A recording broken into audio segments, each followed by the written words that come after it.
Timeline, 5000 ans d'histoire, Richard Fremder. L'honneur retombe non pas sur leur père, mais sur leur mère, Nébet, qui devient la première femme vizir, charge qu'elle lègue ensuite à son fils. Et suprême honneur, ses petits-enfants ne sont autres que les rois Mérénrê et Pépi II.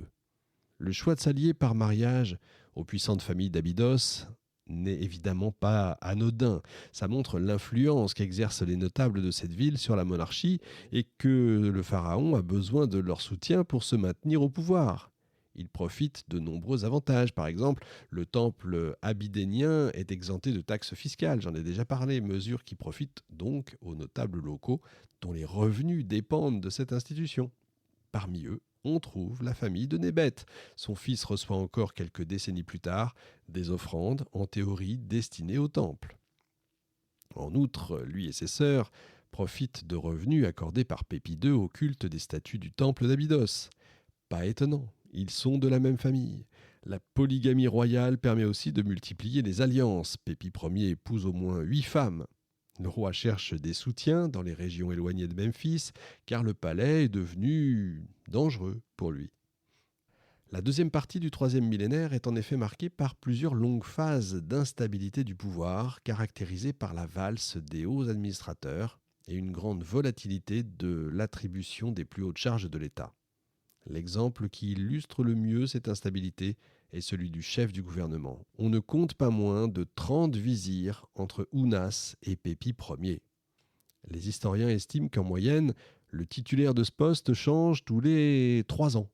De même, on compte 10 intendants de Haute-Égypte entre Téti et Pépi Ier.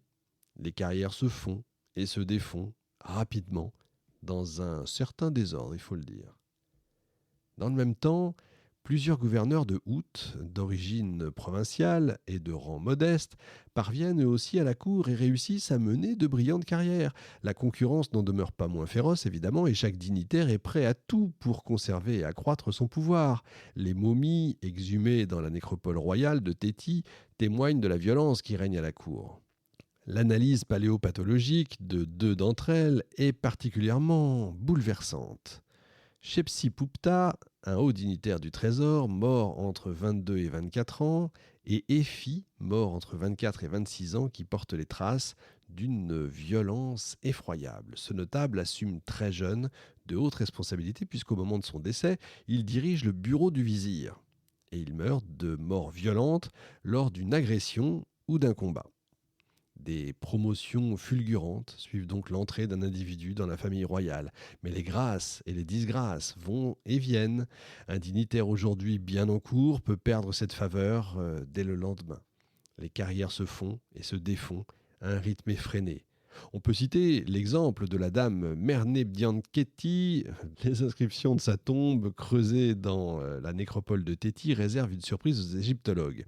Elle mentionne le titre de Kenti She, rarement porté par une femme parce qu'il renvoie en fait à la garde royale. L'explication de ce fait étonnant est assez simple.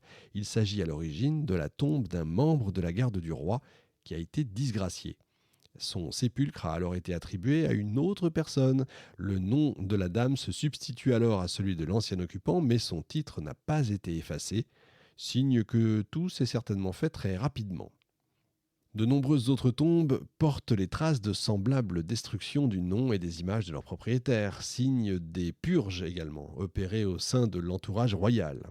Les dignitaires, punis, perdent le droit de reposer auprès du monarque.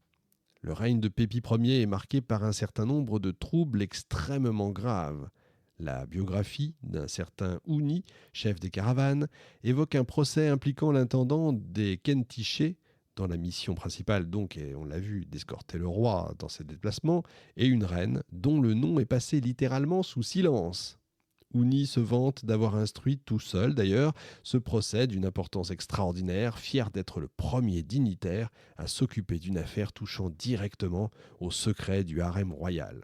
C'est quand même intéressant de noter que pour mener cette affaire à son terme, Pépi confie l'ensemble de la procédure à un jeune courtisan fraîchement promu et non pas à un dignitaire d'expérience.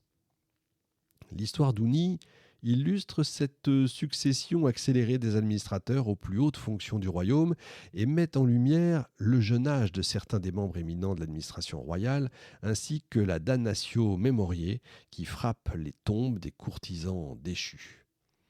La cour des pharaons des 24e et 23e siècles, vous l'avez compris, est mouvante, emplie d'intrigues et offre des opportunités de promotion exceptionnelles pour les provinciaux ambitieux.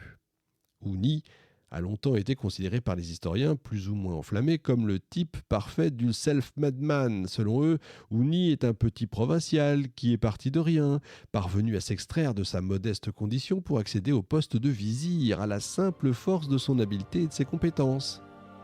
Sauf que la réalité est nettement moins romantique.